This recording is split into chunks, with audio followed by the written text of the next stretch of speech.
हम चर्चा कर रहे हैं कि हमारे सड़कों पे एक्सीडेंट क्यों इतने ज़्यादा हैं भारत की सड़कों पे। तो जो प्रथम दृष्टा ये जो परेशानी है वो एक तो जो हमारे लोग हैं, जो नागरिक हैं, उनमें कहीं ना कहीं ऐसा देखा गया है कि पेशेंस का अभाव है जब वो सड़कों पे चलते हैं। आप सामान्यतः देखते हैं कि ट्रैफिक लाइट पे लोग इंतज़ार करने के लिए 60 सेकंड के लिए भी रेडी नहीं है। तो जब इस तरह का हम इम्पेशेंस, इस तरह की जल्दीबाजी हम शो करेंगे और जो हाईवे और एक्सप्रेस वे पे और ज़्यादा हो जाता है तो एक्सीडेंट कई बार बिन बुलाए आ जाता है।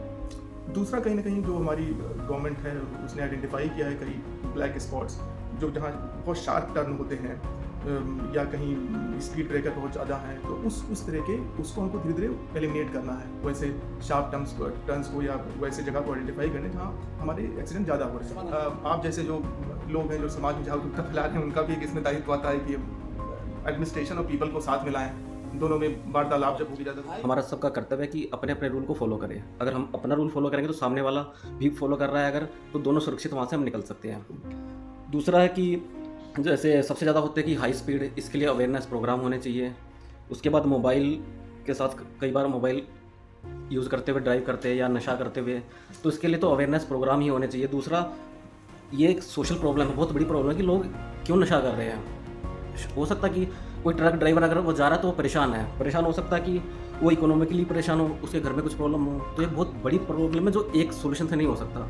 वो स्ट्रेस में क्यों है, क्यों हमारे लोगों का माइंड सेट ऐसा हो गया कि हर कोई जिसको देखे हम स्ट्रेस में चल रहा है, और स्ट्रेस में चल रहा है तो सोच कुछ हो रहा है, ड्राइव कर रहा है। तो ये बहुत सारी प्रॉब्लम है जिनको सोल्व करना पड़ेगा, जिसमें तो धीरे धीरे टाइम लगेगा। लेकिन जो मेन इंस्टेंट सोल्यूशन हो सकते हैं कि थोड़ा हम नियम को माने, जैसे ट्रैफिक रूल्स का सर ने बताया कि सिटी में अगर हम मानेंगे तो वही इम्पैक्ट पड़ता है बाहर। जब हाईवे पे मैं गाड़ी लेके जाऊंगा तो मैं सेम मेरे अंदर वही आ जाएगा जो मैं पिछले 2 महीने से सिटी के अंदर जो कर रहा था, मैं रूल फॉलो कर रहा था। अगर सिटी में 2 महीने से रूल फॉलो नहीं कर रहा था तो मैं हाईवे पे भी नहीं करूँगा, वो मेरे अंदर आ जाएगा अपने आप ही, जो मुझे पता भी नहीं लगेगा।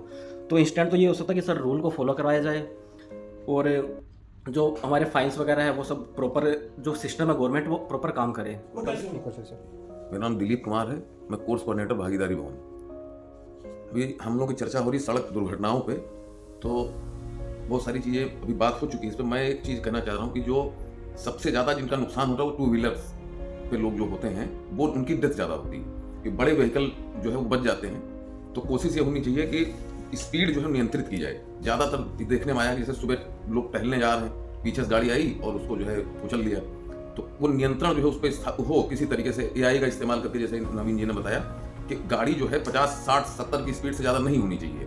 और देखा गया कि जनरली मतलब शहर के अंदर लोग जो है 70, 80 के बजाय 100, 120 पे गाड़ी रफ्तार चलाते हैं, तो उससे ज़्यादा नुकसान में जो रहते हैं वो 2 व्हीलर्स रहते हैं। जैसा कि आज का मुद्दा है कि सड़क सुरक्षा, तो मेरा ये मानना है कि हमें जो बिगनिंग फेज होता है कि जो सबसे बड़ी प्रॉब्लम है वो है कि आप लोगों को DL कैसे प्रोवाइड करते हो। जैसे मेरा खुद का पर्सनल एक्सपीरियंस है कि अभी भी उस लेवल पे जहाँ पे हम आते हैं RTO ऑफिस में, वहाँ पे करप्शन बहुत ज़्यादा है। तो कई बार टीनेज होते हैं, इवन कुछ ऐसे भी हैं जो सिर्फ 18 ईयर क्रॉस करते हैं, उनको ड्राइविंग चलाना आता भी नहीं है, उनको बाइक चलाना आता नहीं है, उनको जो है कार चलाने का भी 4 व्हीकल्स को लाइसेंस मिल जाता है। प्लस कुछ ऐसे होते हैं जो सिर्फ गाँव के लिए, मतलब वो चलाने के लिए सही है, बट वो सिटी में आते हैं, उनको ट्रैफिक रूल्स पता नहीं होता है, क्योंकि वो जो वहाँ पे टेस्ट होता है उसको इग्नोर करते हैं, क्योंकि वो पैसे देकर उनका डील बन जाता है। तो जब वो सिटी में आते हैं तो उनको पता नहीं कि ट्रैफिक रूल्स है क्या, उनको यहाँ पे रेड लाइट का सिस्टम पता नहीं होता है कि यू टर्न कैसे लेना है, कि हमें लेफ्ट साइड में पहले से चलना होता है, जब यू टर्न आए तो हम वहाँ पे इंडिकेटर देके हमें वहाँ पे इंडिकेटर देके हम मोड़ लिया। तो ये चीज़ें उनको पता नहीं होती है। दूसरा कि जो यहाँ पे रूल्स है उसको जो यहाँ पे स्ट्रिक्टली वहाँ पे इन्फोर्स नहीं किया जाता है। कई बार हमने देखा है कि लोग जो है अपने लेन में चल के, उनको सिस्टम पता नहीं होता कि लेन का मतलब क्या होता है, कि जो पार्टीशन होता है कि उनको उसी लेन में चलना है। कई बार वो 2 लेन के बीच में चलते हैं, जिससे वहाँ पे मतलब कि ओवरटेकिंग में वहाँ पे एक्सीडेंट होता है। दूसरा कि वो कई बार देखा गया है कि रॉन्ग रूट पे चलते हैं, कि उनको जहाँ जिस रास्ते से जाना है वहाँ से अपोजिट डायरेक्शन में आते हैं, और तो ये सब समस्याएं हैं। तीसरा जो कि जो देखा गया कि जो लोग इस पर एक्सीडेंट में जिनकी डेथ होती है वो बहुत ही प्रोडक्टिव एज के होते हैं। तो जैसा कि सबने बताया कि उनमें पेशेंस की कमी होती है, तो ओवर स्पीडिंग एक इशू है।